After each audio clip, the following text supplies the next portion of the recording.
Quand il n'était pas sur les planches, c'est dans cet ancien moulin du village de Dieu-Lidou, proche d'Oradour-sur-Glane, que Jean-Pierre venait se ressourcer.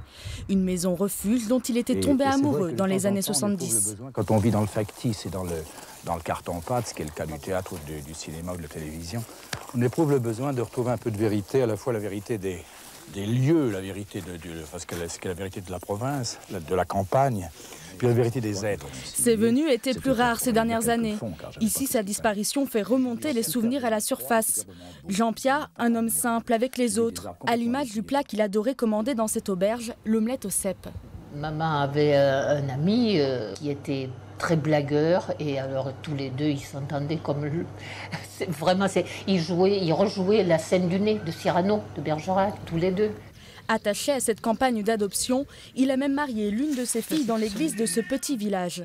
Odette, l'ancienne gérante de l'auberge, a gardé moult documents de cet événement. C'est bien le seul mariage important que nous avons fait.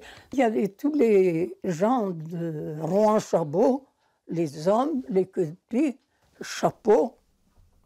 On n'avait pas souvent vu ça, l'auberge.